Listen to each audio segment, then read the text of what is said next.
What's up, guys? Back at it with another fitness tip video, and today I'm going to talk about some things I think is overrated things gym goers do, and we're going to get right into it. So number one is taking creatine. Creatine can be beneficial if you want to gain an extra couple pounds. It can also be beneficial if you want to look bigger and be slightly stronger. It's a natural supplement, so I'm not saying it's like taking steroids. But the thing is I think that the cons override the pros. Because number one, once you step off of creatine, you're gonna lose that mass, not that long. So you may think you're like 190 pounds, but you're actually like 180 pounds. You might feel good, but honestly, I think it's better for like your ego to know that you feel comfortable in the body that you're in without taking a supplement that's gonna alter your appearance. You can still alter your appearance without spending a lot of money on creatine, and that money does add up, especially if you're taking it every day, how you're supposed to, 5 grams a day. And I used to take creatine, but I realized that I should be comfortable, you know, at the weight, the natural weight that I am. And if I'm not as watery, it's literally just all water weight. And also, what makes you go number one almost every second of the day. I remember people think, I had a friend that thought, like, I don't know, that I had a weak bladder or something. He was like, you need to hop off that creatine because it will make you pee because it's just filling up your body with more water. So just go to the gym, just take protein if anything, and hop off. Like if there's a little bit of creatine in your whey protein, that's fine, but going out of your way and just ordering it like every month, every couple months, really not worth it. Definitely overrated. Number two, taking pre-workout. Now, this is controversial because a lot of people are addicted to caffeine. Pre-workout has a very absurd amount of caffeine. Some don't, but a lot do. I used to take pre-workout all the time, and it helped get a boost. It helps you get a better pump, but you also build a tolerance to pre-workout. This may result in you getting stronger pre-workouts, and then it may cause issues like jitteriness and heart palpitations. And personally, I think the intake of too much caffeine, or honestly, it's, if you just look this up yourself, the intake of like a lot of caffeine every day is not good for you.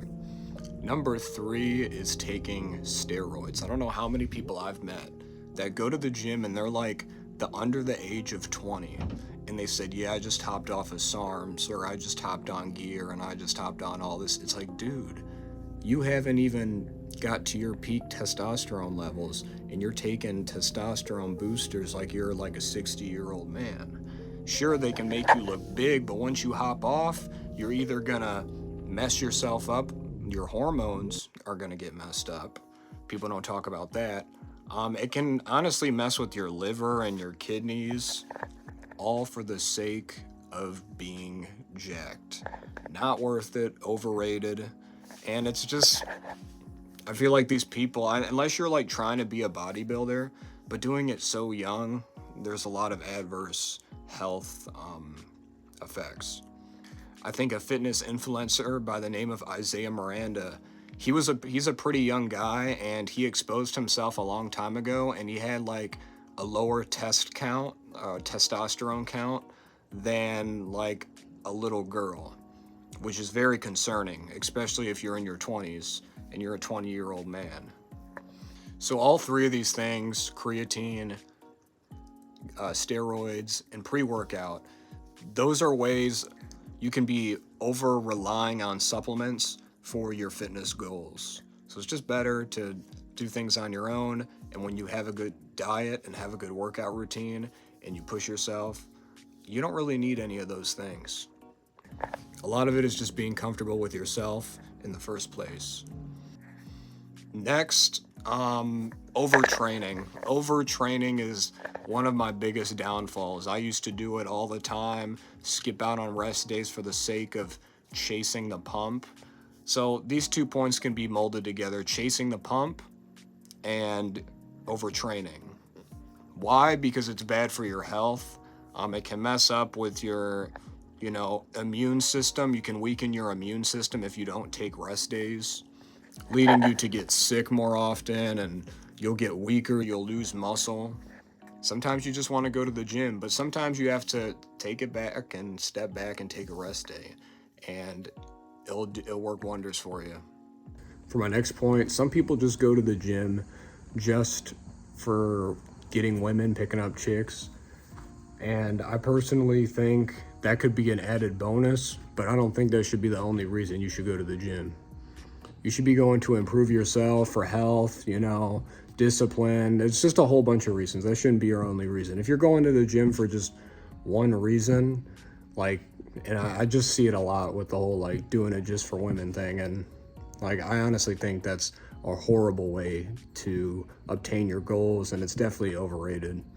The next point is only training one thing. If you only train lifting heavy, or I understand if you have goals, but it's just good to mix things up, and it broadens your fitness. It broadens just the way you see fitness when you just do more than one thing. I do calisthenics, I do weightlifting, and I do martial arts. So it just gives me a well-rounded thing. Try new things, try swimming, try cycling, try a bunch of things. Just don't do one thing. I think it's overrated just to stick to one thing. You'll get bored.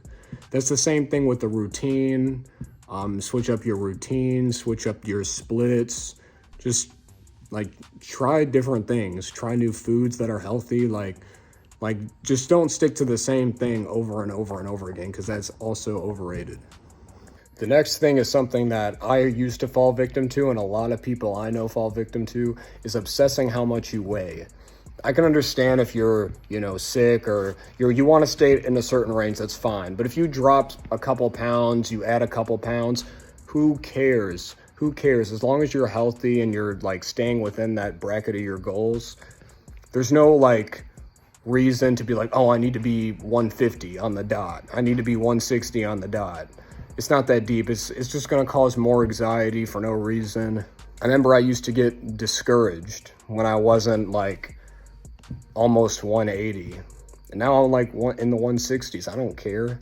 As long as I'm fulfilling my goals, people's goals change over time, you shouldn't worry about being a certain weight. If you feel more confident at a certain weight, you might have that Bradley Martin syndrome, you know what I'm saying? He wouldn't be over 160. Damn, I'm 260, bro. I bet you he's stronger than you. No. I guarantee you money. You should, as long as you're looking good, you can still have a similar physique and drop 5 to 10 pounds. Some people look better when they drop weight because it shows more striations, and it shows you're more lean, it just depends. But don't obsess over being over a certain weight or being at a certain weight. The next thing and the last thing is that I can think of is only doing cardio to lose weight.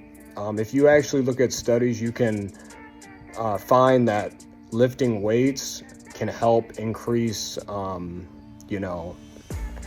can help you lose weight quicker by doing, and this goes back to doing different types of training. Instead of just doing cardio, if you add in weights, you can lose more weight quicker.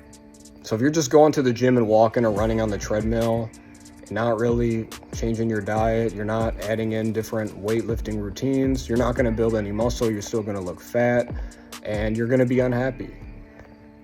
But yeah, that's about it. That's all I can think of.